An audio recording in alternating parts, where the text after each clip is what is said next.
ایران اور اسرائیل میں کشیدگی عروج پر پہنچ گئی۔ ایران نے شام کے دارالحکومت دمشق میں اپنے سفارت خانے پر ہونے والے فضائی حملے کے جواب میں شدید رد عمل دینے کا وعدہ کیا ہے۔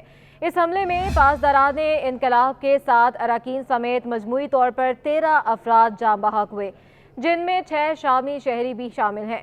جاں بحق ہونے والوں میں پاسداران انقلاب کی بین الاقوامی شاخ قدس فورس کے اہم اور اعلیٰ کمانڈر بریگیڈیئر جنرل محمد رضا زاہدی بھی شامل ہیں۔ حملے پر اسرائیل کی جانب سے اب تک کوئی باقاعدہ بیان سامنے نہیں آیا، تاہم ایران اور شام نے دمشق میں ہونے والے حملے کی ذمہ داری اسرائیل پر ہی عائد کی ہے۔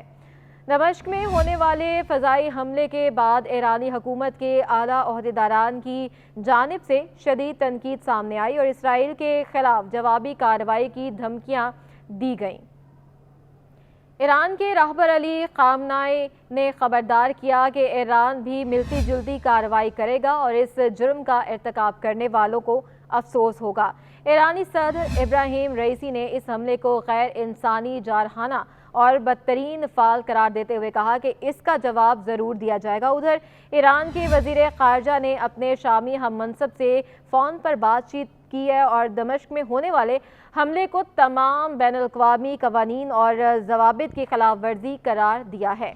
ایرانی وزیر خارجہ نے براہ راست اسرائیل پر الزام لگایا ہے اور وزارت خارجہ کی ویب سائٹ پر ان کا بیان موجود ہے کہ اسرائیل وزیر اعظم بنیامن نیتن یاہو اپنا ذہنی توازن مکمل طور پر کھو چکے ہیں۔ ایسے بیانات نے اسرائیل اور ایران کے اتحاد کے مابین مزید پرتشدد کارروائیوں کے امکانات کے خطرے کو ایک ایسے وقت میں بڑھا دیا ہے جب غزہ کی جنگ جاری ہے۔ تاہم ماہرین کا کہنا ہے کہ ایران کے پاس اسرائیل کے خلاف جوابی کارروائی کے لیے محدود مواقع ہیں۔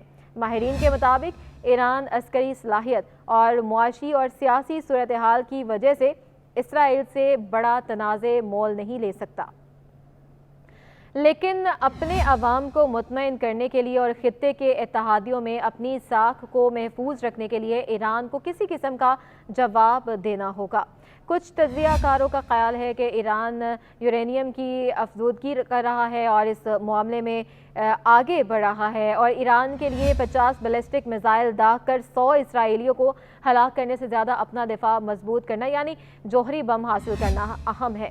غزہ میں جنگ کے آغاز سے شام، عراق، لبنان اور یمن میں موجود ایرانی حمایت یافتہ عسکری گروہ کی جانب سے اسرائیلی مفادات کے خلاف میزائل اور ڈرون حملوں میں اضافہ ہوا ہے۔ تاہم ایسا محسوس ہوتا ہے کہ ان حملوں کو محدود رکھا گیا تاکہ اسرائیل کے ساتھ بھرپور جنگ نہ چھڑ جائے۔ ماہرین کے مطابق موجودہ صورتحال اسرائیلی سفارت خانے کے خلاف ایرانی حمایت یافتہ قوتوں کی جانب سے حملے کا تصور بھی مشکل لگتا ہے۔ تاہم ایرانی حمایت یافتہ حوثیوں کی جانب سے بحیرہ احمر اور خلیج عدن میں بحری جہازوں کے خلاف حملے جاری رہنے کا امکان ہے، خصوصی طور پر ایسے جہاز جن کا اسرائیل یا امریکہ سے کسی قسم کا تعلق ہے۔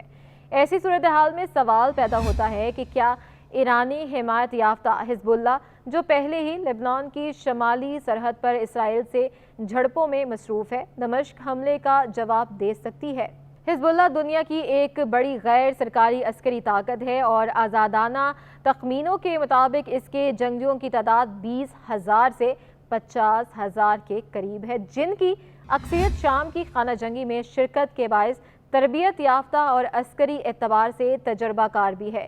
اس کے علاوہ سینیٹر برائے اسٹریٹجک اینڈ انٹرنیشنل سینڈیز کے مطابق حزب اللہ کے پاس تقریباً 1,30,000 راکٹ اور میزائل بھی ہیں۔ تاہم ماہرین کی رائے میں حزب اللہ کی جانب سے اسرائیل کے خلاف کسی بڑے حملے کا امکان کم ہی ہے۔ حزب اللہ بھی اسرائیلی جال میں نہیں پھنسنا چاہتے کیونکہ ان کو اس بات کا ادراک ہے کہ نیتن یاہو اور ان کی جنگی کابینہ شدت سے جنگ کو وسعت دینے کے خواہش مند ہیں۔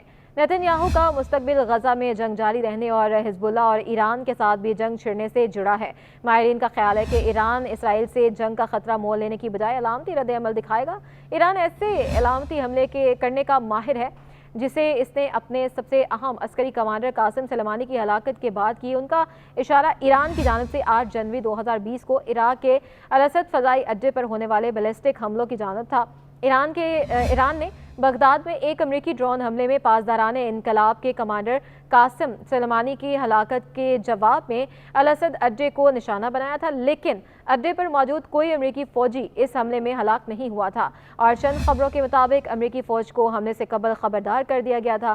ماہرین کے مطابق دمشق میں ایرانی قونصل خانے پر حملہ ایرانی دفاع کو کمزور کرنے کا باقاعدہ کوشش لگتا ہے تاکہ ایران کی دفاعی نظام کی کمر توڑی جا سکے اور دنیا کو دکھایا جا سکے کہ ایران ایک کاغذی شیر ہے، اور تاہم حملے کے جواب میں ایران کی جانب سے کوئی بہت بڑی اور براہ راست جوابی کارروائی نہیں دیکھیں گے۔